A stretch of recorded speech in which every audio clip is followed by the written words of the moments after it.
TS4 Telugu news కి స్వాగతం. నేను సంధ్య. ముందుగా ముఖ్యాంశాలు. హైదరాబాద్ విమోచన దినోత్సవాన్ని ఘనంగా నిర్వహిస్తున్నాం. ప్రధాని మోదీ. ప్రతి ఇంటికి ఫైనాన్స్ మినిస్టర్ మహిళలే. చంద్రబాబు. ఫ్యూచర్ సిటీ అంటూ డ్రామాలు. సీఎం రేవంత్ పై కేటీఆర్ ఫైర్. ఆరోగ్యశ్రీ సేవలను యథాతథంగా కొనసాగించాలి. దామోదర రాజనరసింహ. వికసిత్ భారత్కు మహిళలు, యువత, పేదలు, రైతులు 4 స్తంభాలని ప్రధాని నరేంద్ర మోదీ అభివర్ణించారు. 140 కోట్ల మంది భారతీయులతో వికసిత్ భారత్ కోసం సంకల్పం చేశామన్నారు. బుధవారం మధ్యప్రదేశ్లోని ధార్లో ఏర్పాటు చేసిన బహిరంగ సభలో ప్రధాని స్వస్థ్ నారీ స్వశక్తి పరివార్ అభియాన్ కార్యక్రమాన్ని ప్రారంభించారు. ఈ కార్యక్రమాన్ని తల్లులు, సోదరీమణులకు అంకితం చేసినట్లు ప్రకటించారు. अब धार में पीएम मित्र पार्क के जरिए एक प्रकार से हम देवी अहल्याबाई की विरासत को आगे बढ़ा रहे हैं. पीएम मित्र पार्क में बुनाई के लिए जरूरी सामान जैसे कपास और रेशम आसानी से उपलब्ध होगा. क्वालिटी चेक आसान होगी. मार्केट तक पहुंच बढ़ेगी. यहां पर स्पिनिंग होगी, यहां डिजाइनिंग होगी, यहीं प्रोसेसिंग होगी और यहीं से निर्यात होगा. यानी दुनिया के बाजार में मेरा धार भी चमकने वाला है. यानी अब कपड़ा उद्योग की पूरी वैल्यू चेन एक ही जगह पर उपलब्ध होगी. टेक्सटाइल इंडस्ट्री के लिए हमारी सरकार 2047 నాటికి వికసిత భారత్ సాధించడానికి పేదరికాన్ని పూర్తిగా నిర్మూలించేందుకు ప్రధానమంత్రి నరేంద్ర మోదీ కంకణం కట్టుకుని పనిచేస్తున్నారని ఆంధ్రప్రదేశ్ ముఖ్యమంత్రి చంద్రబాబు నాయుడు అన్నారు. స్వస్థ్ నారీ స్వశక్తి పరివార్ అభియాన్ కార్యక్రమంలో సీఎం మాట్లాడుతూ ఆడబిడ్డల ఆరోగ్యం ఏ విధంగా కాపాడాలనే ఉద్దేశంతోనే ఈ కార్యక్రమాన్ని నిర్వహించినట్లు తెలిపారు. ప్రధాని మోదీ 11 ఏళ్ల పాలనలో భారత్ను 11వ ఆర్థిక వ్యవస్థ నుంచి 4వ ఆర్థిక వ్యవస్థకు తీసుకువచ్చారని 2047 నాటికి నెంబర్ 1గా తయారవుతామని స్పష్టం చేశారు. ప్రతి ఇంటికి ఫైనాన్స్ మినిస్టర్ మహిళలే అని అన్నారు. దేశం అభివృద్ధి చెందాలంటే స్వదేశీ ఉత్పత్తులను ప్రోత్సహించాలని పిలుపునిచ్చారు. మనం అందరం కూడా అభినందిద్దాం. గట్టిగా చప్పట్లు కొట్టి హ్యాపీ బర్త్డే చెప్పాల్సి కోరుతున్నా. ఇది మనందరి బాధ్యత. ఎందుకు నేను ఈ మాట వాడుతున్నానంటే, ఒక ఇంటికి సరైన నాయకుడు ఉంటే ఇల్లు బాగుపడుతుంది. ఒక గ్రామానికి మంచి నాయకుడు దొరికితే ఆ గ్రామం బాగుపడుతుంది. ఒక నియోజకవర్గంలో సమర్థవంతమైన ఎమ్మెల్యే ఉంటే నియోజకవర్గం బాగుపడుతుంది. అదే ఒక రాష్ట్రంలో ఒక మంచి వ్యక్తి ఉంటే ఆ రాష్ట్రం బాగుపడుతుంది. ఒక కంపెనీకి మంచి సమర్థవంతమైన వ్యక్తి ఉంటే ఆ కంపెనీ బాగుపడుతుంది. అందుకే నేను ఎప్పుడు చెప్పాను, సరైన సమయంలో సరైన ప్లేస్లో సరైన నాయకుడు నరేంద్ర మోడీ గారు అని చెప్పి నేను చాలా స్పష్టంగా చెప్పాను. ఈరోజు మనం అందరం చూస్తున్నాం 11 సంవత్సరాలు. ఈ 11 సంవత్సరాల్లో 11వ ఆర్థిక వ్యవస్థగా మన దేశం ఉంటే 4వ అతిపెద్ద ఆర్థిక వ్యవస్థగా వచ్చింది. అదే సమయంలో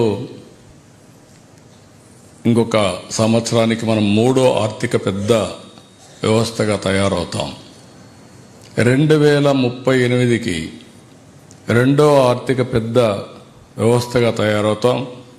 2047కి నెంబర్ 1గా భారతదేశం తయారవుతుంది. ఈ నమ్మకాన్ని కలిగించాడంటే, ఒక విశ్వాసాన్ని కలిగించారంటే అది ఒకే ఒక వ్యక్తికి సాధ్యమైంది.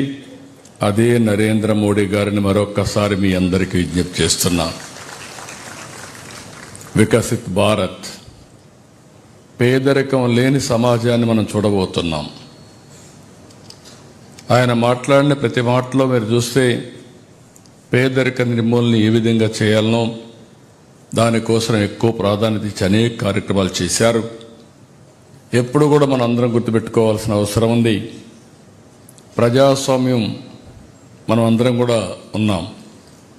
బ్రిటిష్ వాళ్ళపైన పోరాడాం. ఆ రోజు మీరు చూస్తే మొత్తం మన దేశాన్ని దోపిడీ చేశారు. స్వతంత్ర నేపాల్ తరహాలో యువత తిరగబడి మన ప్రభుత్వాన్ని కూల్చేయడం ఖాయం. మరోసారి కాంగ్రెస్ ప్రభుత్వాన్ని హెచ్చరించిన సొంత పార్టీ ఎమ్మెల్యే కోమటిరెడ్డి రాజగోపాల్ రెడ్డి. నిరుద్యోగులతో పెట్టుకున్న ప్రభుత్వం మనుగడ సాధించలేదు. నిరుద్యోగులను గాలికి వదిలేయొద్దు, వారికి దారి చూపించాల్సిన బాధ్యత ఈ ప్రభుత్వంపై ఉంది. కాంగ్రెస్ ఎమ్మెల్యే కోమటిరెడ్డి రాజగోపాల్ రెడ్డి. న్యాయం జరుగుతుందని భావించింది. కాంగ్రెస్ ప్రభుత్వం వచ్చిన తర్వాత అనుకున్న స్థాయిలో 2 లక్షల ఉద్యోగాలు ఇవ్వకపోయినా సరే 50,000 ఉద్యోగాలు ఇచ్చింది. కానీ ఈరోజు మిగతా దాదాపు 30 లక్షల మంది నిరుద్యోగ యువత ఈ తెలంగాణ రాష్ట్రంలో మిగతా 150,000 కూడా ఉద్యోగాలు కూడా భర్తీ చేయాలని డిమాండ్ చేస్తున్నారు. కాబట్టి నేను అందరికీ కూడా చెప్తున్నా, ఈరోజు నిరుద్యోగ యువకులకు మీరు ప్రత్యేకంగా నన్ను ఆహ్వానించడం వల్ల ఈరోజు మీకు ఒక అండగా ఉంటందుకు, ఒక శాసనసభ్యునిగా కాంగ్రెస్ పార్టీ ఎమ్మెల్యేగా కూడా మీకు హామీ ఇస్తందుకు మీరు అధైర్యపడొద్దు. మీకోసం, మీరు కన్న కలల కోసం, మీ ఆకాంక్షల కోసం యువత తెలంగాణలోని ప్రైవేట్ ఆసుపత్రుల్లో ఆరోగ్యశ్రీ సేవలను యథాతథంగా కొనసాగించాలని ఆరోగ్యశ్రీ నెట్వర్క్ హాస్పిటల్స్ అసోసియేషన్ను తెలంగాణ వైద్యారోగ్య శాఖ మంత్రి దామోదర రాజనరసింహ కోరారు. గత 9.5 ఏళ్లలో చేయని సమ్మె ఇప్పుడు ఎందుకు చేయాల్సి వస్తోందని ప్రశ్నించారు. గత ప్రభుత్వంలో నెలకు 50 కోట్లు కూడా రిలీజ్ అవ్వలేదు. మేం 100 కోట్లు ఇచ్చేందుకు అంగీకారం తెలిపాం. ఆరోగ్యశ్రీ సేవలు అందుబాటులో లేకపోవడంతో మేం ప్రత్యామ్నాయ ఏర్పాట్లు చేసుకుంటున్నాం. ప్రజలకు ఆరోగ్య సేవలో ఎలాంటి అంతరాయం కలగదు అని దామోదర రాజనరసింహ తెలిపారు. అని కూడా చెప్పాము. మొన్ననే 100 కోట్లు రిలీజ్ చేశాం. మండే నాడే రిలీజ్ చేశాము. మేమేమంటాము అంటే మా కమిట్మెంట్ మాకున్నది. మీరే కానీ మేమే కానీ అందరం కలిసి ఈ వైద్య సేవలు ప్రజలకు అందించాలనే బాధ్యత ఉన్నది. మా ప్రభుత్వం వచ్చిన తర్వాత సుమారు రివైజ్ రేట్స్, ప్రొసీజర్స్కు రేట్స్ రివైజ్ చేశాము, ప్యాకేజీలు రివైజ్ చేశాము. కొత్తగా 163 కొత్త ప్రొసీజర్ని ఇంక్లూడ్ చేశాము. సుమారు 487 కోట్ల రూపాయల భారం పెరిగింది ఈ రేట్ల వల్ల. 1385 ప్రొసీజర్స్ ఉన్నాయి ఈరోజు. మా అపీల్ ఏంటి అంటే, we are part of the society with responsibility. We are serving the people. గవర్నమెంటే కానీ ప్రైవేటే కానీ మీరందరూ కూడా. మీ గత 2014 నుంచి తీసుకోండి, రికార్డు తీసుకోండి, మీరు గవర్నమెంట్ రికార్డు తీసుకోండి. 2023 డిసెంబర్ తర్వాత తీసుకోండి. ప్రొసీజర్సే కానీ, రేట్సే కానీ, రివిజనే కానీ, పేమెంట్సే కానీ మళ్ళీ చెప్పాము మీకు ప్రతి నెల ఒక అట్లీస్ట్ 8 నెలలు 10 నెలలు మేము 100 కోట్లు ఇస్తామని చెప్పేసి ఆ కమిట్మెంట్ తోటి 100 కోట్లు ఆల్రెడీ రిలీజ్ చేశాము. మళ్ళీ అప్పీల్ చేస్తున్నాము, ఇది సమ్మె మంచిది కాదు. తెలంగాణ సమాజానికి మనం బాధ్యతతో సేవలు అందించాలి. కనుక మీరు సమ్మె విరమించుకోండి. ఇప్పుడు ఇతని ఇష్యూ ఉంటే మనం మాట్లాడుకుందాం, కానీ ఇది మంచి అలవాటు కాదు. మళ్ళీ ఈ 140 కోట్లు 100 కోట్లు గత 9.5 సంవత్సరాలు ఎందుకు అడగలేదు? దీనికి ఇదే జవాబు నాది. ముఖ్యమంత్రి రేవంత్ రెడ్డి నియంతలా వ్యవహరిస్తున్నారని బీఆర్ఎస్ వర్కింగ్ ప్రెసిడెంట్ కేటీఆర్ విమర్శలు గుప్పించారు. ఈ రోజు మీడియాతో నిర్వహించిన చిట్ చాట్లో కేటీఆర్ మాట్లాడుతూ సుందరయ్య విజ్ఞాన వేదికలో విద్యార్థులు రౌండ్ టేబుల్ పెట్టుకుంటే అరెస్ట్ చేశారని మండిపడ్డారు. సర్కార్ నడపడం లేదు, సర్కార్ నడుపుతున్నారని వ్యాఖ్యలు చేశారు. మంత్రులు ఒక మాట, ముఖ్యమంత్రి మరొక మాట అంటూ ఎద్దేవా చేశారు. సృజన్ రెడ్డికి సింగరేణిలో 300 కోట్ల టెండర్లు ఇచ్చారని, గుత్తా అమిత్ రెడ్డికి కాంట్రాక్టర్లు ఇచ్చారని ఆరోపించారు. ఫీజు రియంబర్స్మెంట్, ఆరోగ్యశ్రీకి డబ్బులు ఉండవని విమర్శించారు. ప్రజాస్వామ్యంలో ఎవరైనా కొత్త పార్టీ పెట్టుకోవచ్చునన్నారు. కేసీఆర్ చేసిన పనులను చెప్పలేకపోయాం కాబట్టే ఓడిపోయామని వెల్లడించారు. ఈ సందర్భంగా భారత రాష్ట్ర సమితి తరపున మా పెద్దలు, మా నాయకులు, తెలంగాణ తొలి ముఖ్యమంత్రి కేసీఆర్ గారి తరపున, ప్రతి గులాబీ సైనికుడి తరపున వారి అమరత్వానికి శిరస్సు వంచి వినమ్రంగా నివాళి అర్పిస్తున్నాం. అట్లాగే తెలంగాణ అంటేనే త్యాగాల అడ్డ, పోరాటాల గడ్డ.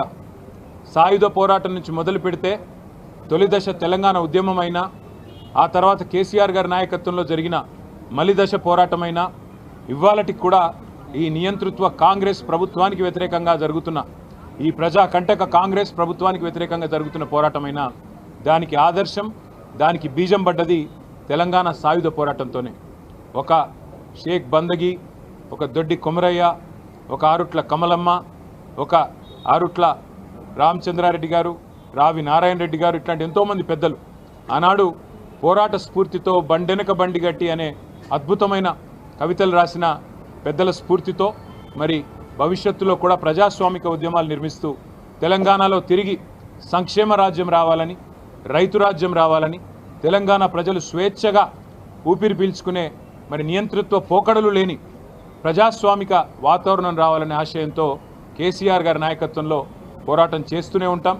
ఇవాళ పోరాడుతున్న మా విద్యార్థి తమ్ముళ్ళు చెల్లెళ్ళు గ్రూప్ 1 పరీక్షల్లో విఫలమైన ప్రభుత్వం కోర్టు అభిశంసనతో మరి ఈరోజు దిక్కుతోచక చివరికి రౌండ్ టేబుల్ మీటింగులు పెట్టుకుంటే కూడా నియంతృత్వ పోకడలతో విద్యార్థులను అరెస్ట్ చేస్తున్న దుర్మార్గమైన వ్యవస్థ ఇవాళ మన కళ్ళ ముందున్నది. రైతులు ఇవాళ అల్లాడిపోతుంటే వారిని పట్టించుకోకుండా ఒలింపిక్స్ గురించి మాట్లాడుతున్న ప్రధాని మోదీకి జన్మదిన శుభాకాంక్షలు తెలిపిన పవన్ కళ్యాణ్, మీ క్రమశిక్షణ నిబద్ధత దేశానికి గొప్ప మార్గదర్శకం. ఆత్మనిర్భర్ భారత్ కోసం మీరు అవిశ్రాంతంగా ప్రయత్నిస్తున్నారు. అణగారిన వర్గాల అభివృద్ధికి మీరు చేస్తున్న కృషి ప్రశంసనీయం. మీకు మంచి ఆరోగ్యం, దీర్ఘాయుష్ను ప్రసాదించాలి. Deputy CM Pawan Kalyan. On this very special day, I extend my heartfelt birthday wishes to our Honorable Prime Minister Shri Narendra Modi ji. Modi ji stands today as one of the world's most powerful global leaders, not only for his decisive leadership, but also for his visionary diplomacy and unwavering commitment to shaping the world into a true global village. Vasudhaiva Kutumbakam. He transformed India's image on the global stage with unmatched diplomacy. Under his leadership, India's voice has become stronger in international forums like G20, BRICS, and the United Nations. He strengthened our national security by modernizing the military, enhancing defense preparedness, and by empowering the armed forces with a free hand during crisis, leading decisive actions like the surgical strikes and Operation Sindoor. At home, he took historic steps like abrogating Article 370, resolving the Ram Mandir issue, ending Hyderabad విమోచన దినోత్సవాన్ని ఘనంగా నిర్వహిస్తున్నాం. ప్రధాని మోదీ.